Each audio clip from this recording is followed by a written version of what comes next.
it comes back really to, some of the basic parts of our philosophy that we talk about all the time, which is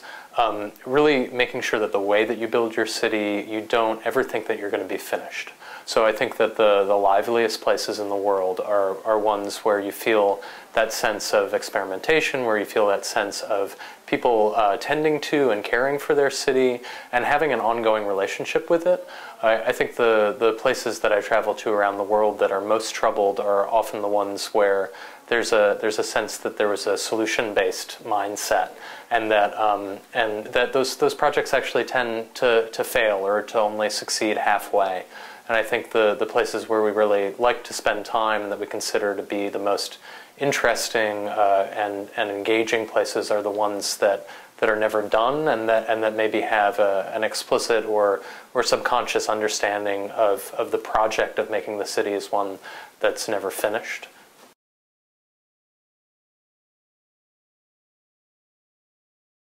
There's an energy to life here. There's an appreciation for fun, for pleasure, for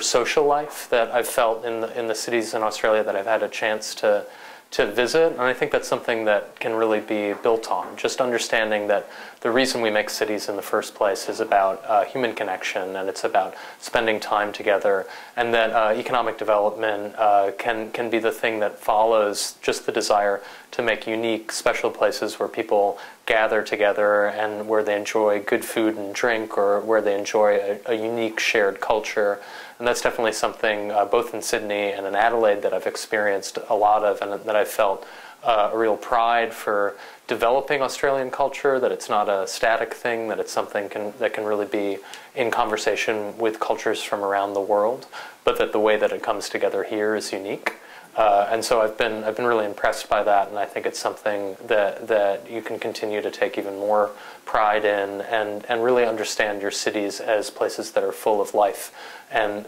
where the life is made in a collaborative way.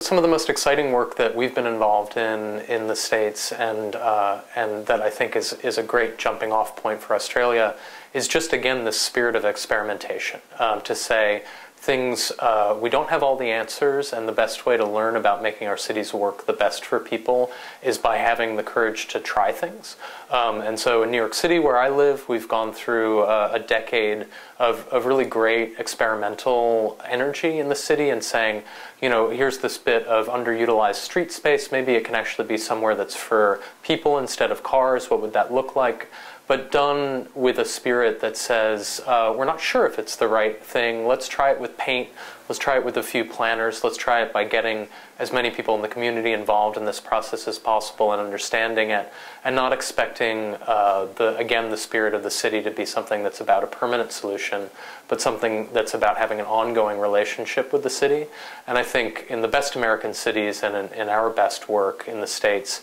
is trying to nurture that spirit and understanding of what it means to live in a city